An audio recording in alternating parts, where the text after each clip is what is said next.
নমস্কার, আমি সমিতা শাস্ত্রী। আবার আজকে এলাম একটা বিশেষ দরকারি তথ্য নিয়ে, যেটা আপনাদের দৈনন্দিন জীবনে অনেক উপকারে দেবে। তো সেটা বলার আগে জানিয়ে রাখি যে আপনারা যদি কেউ হাত দেখাতে চান বা হরোস্কোপ বানাতে চান বা কালার থেরাপি নিতে চান, মানে তাবিজ, কবজ, পাথর, এগুলো নিতে গেলে তো অনেক সময়ের ব্যাপার, খরচের ব্যাপার, নানা রকমের থাকে, অসুবিধে থাকে মানুষের। যদি এইগুলোকে করতে পারেন খুব ভালো কথা। যদি না করে কালার থেরাপি করাতে চান, তাহলে কিন্তু আপনারা আমার সঙ্গে, আমার ফোন নাম্বার দেওয়া আছে, যোগাযোগ করবেন। আপনারা অনলাইনেও কথা বলতে পারেন বা আমার চেম্বারে এসেও আপনারা যোগাযোগ করতে পারেন।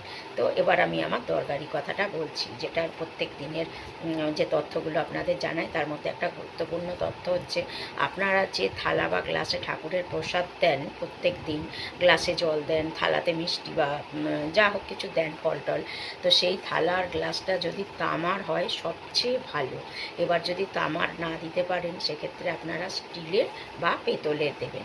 সোনার উপরে আমি যাচ্ছি না, সবচেয়ে ভালো সোনার উপর, তো এখনকার দিনে তো সম্ভব নয়। তো সেক্ষেত্রে আপনারা তামা না পেলে পেতল বা স্টিলে দেবেন। অন্য আর কিছুতে, প্লাস্টিকে বা অন্য অনেক রকমের এখন মেটাল বেরিয়েছে, সেইগুলোতে কিন্তু ঠাকুরের প্রসাদ বা জল দেবেন না। এটা আপনাদের কাছে একটা আমার অনুরোধ। ভালো থাকুন, সুস্থ থাকুন।